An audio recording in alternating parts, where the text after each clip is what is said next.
The Atlanta Hawks could in fact win the Eastern Conference next season, and the entire NBA knows it. The team design and build within an East where the Celtics are going to have a setback, the Pacers will be without their best player, and the suspect nature of the Cavs all create a pathway for the Hawks, and now they have a chance to sneak through the NBA playoffs and win it. But how has this been made possible? Better yet, what makes the Hawks so feared now in the conference? Well, the Hawks didn't just have a great offseason, they are one of, if not the biggest winners for the moves they pulled off. It is more than simply looking at who they have now, but how they got everyone they've added. It has been a masterclass of an offseason in Atlanta, which is kind of crazy to think about considering how their management had been on a string of disasters. After making the Eastern Conference Finals in 2021, we all thought the Hawks would be a danger in the East for years to come, but we all thought wrong.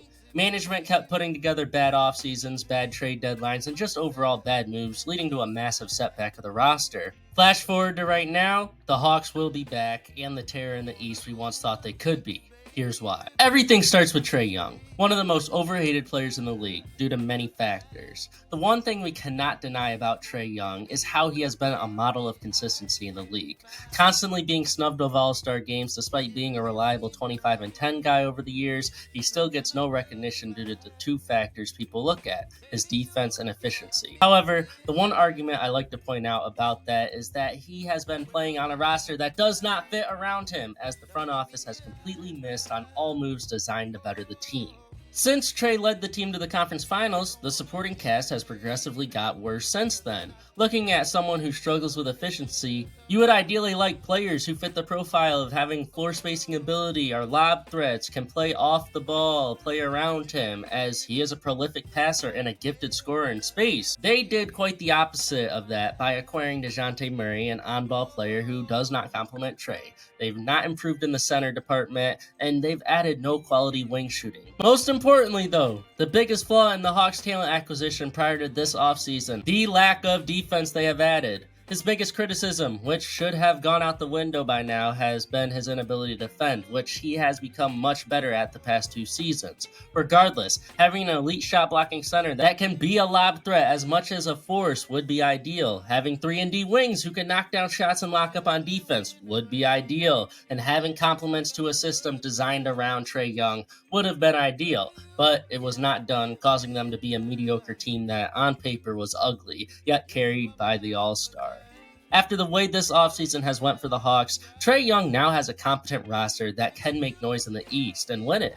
Defense, depth, shooting, and complementary pieces to fit Trae, which again is something he has not had in a while. 2021 was 4 seasons ago. Think about that. Now he has that. These pieces they've added actually aren't only designed around Trae Young though, which is something we miss within the hype of this team now. The Hawks have 2 wings that are already perfect fits next to Trae, one showcasing star power to be his co-star, the other being an elite 3-and-D player who is able to play off the ball with exceptional movement skills. The 2 players are obviously Jalen Johnson, the co-star, and Zachary Risasher. These 2 players are 23 and 20 respectively. They already look like stars, or at the very least high-level NBA players despite being so young. Dyson Daniels is here as well, rounding out the backcourt with Trae Young, leaving the Hawks with a solid core 4. Trae Young, Jalen Johnson, Risasher, and Dyson Daniels. But the team was unsuccessful a year ago because these players were all the team had, and injuries did exist, causing them to be underwhelming. Excluding injuries though, the team had many flaws, causing them to disappoint. No reliable center, no depth, and no shooting around them. Still a play-in team though, with all those issues and limitations, and no Jalen Johnson. Everything is corrected though, and now the team has Jalen Johnson back. This is exactly why the Hawks are scary. But what exactly have they added this offseason? Because they could have just added names to add names, but no, they added true complements to the system and players that are going to be massive for them. Let's start with Kristaps Porzingis. The Kristaps Porzingis trade was a finesse job as it cost the team virtually nothing for a 7'3" sharpshooting center who provides amazing rim protection and is a lob threat, but opens up space while being able to fill the defensive needs for the team.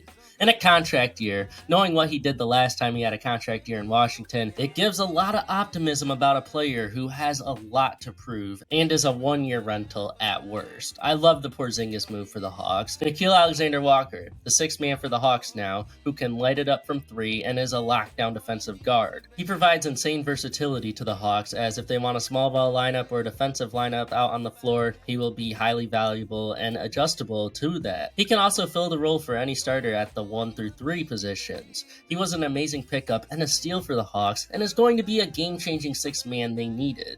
They added a sharpshooter to hit shots around Trae Young and Luke Kennard as well. Then one of my favorite additions is Asa Newell, who was a perfect fit for the Hawks and a steal at pick 23. He's a real plug-and-play forward center hybrid to come off the bench for the Hawks. He's 6'11", can stretch the floor, a big-time lob threat, and an NBA-ready player right now. He was kind of a package deal, as the Hawks landed one of the most valuable picks in the NBA too.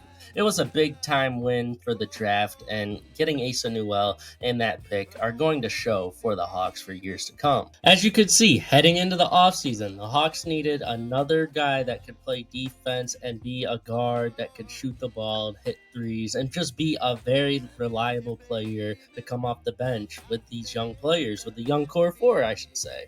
Then they also needed a starting center that could be a lob threat, that could defend. They got that in Kristaps Porzingis, the player they got before, Nickeil Alexander-Walker. Absolutely perfect fit. Those are two perfect fits. Then they got Luke Kennard to add more to that shooting that they desperately needed with the lack of floor spacing. And then, to round it off, they got Asa Newell from the draft, a versatile 6'11" hybrid forward center that can come off the bench and play the 4 or the 5. He's a perfect fit. They got 4 perfect fits to this roster, and they needed every single one of them since they had no depth and they didn't have any experience. Now they have experience. Nickeil Alexander-Walker, Western Conference Finals a year ago.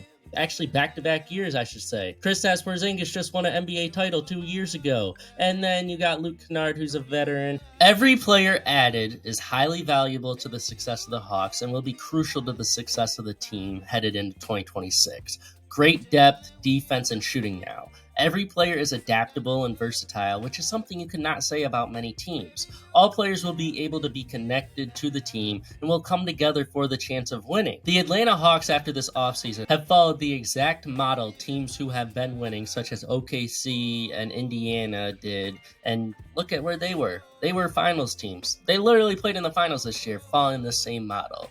Now, with the teams in the East disbanding, the talent within the Eastern Conference falling, the only teams I see competitive for the Hawks, if they pan out the way I anticipate them panning out, are the Orlando Magic, Cleveland Cavaliers, Detroit Pistons, and the favorites to come out of the East, the New York Knicks. I'm not saying the Hawks will be a top seed in the East, and everything's going to come together right away. What I am willing to say is that come playoff time, the Atlanta Hawks are going to be a nightmare matchup for many teams in a weaker Eastern Conference. This is exactly why the East fears Trae Young and the Atlanta Hawks. They're aware that Trae Young has not had a real team in many years, and the last time being 2021 when he led them to the conference finals. The East has held the Hawks in check for years, since they could hold Trae Young in check. Now his teammates are going to need to be checked. Just like how the Rockets are turning into a nightmare in the West, the Hawks are that in the East. If you want to know more about what the Rockets are doing and why they are a nightmare, click on the video on the screen. If you enjoyed, don't forget to like and subscribe.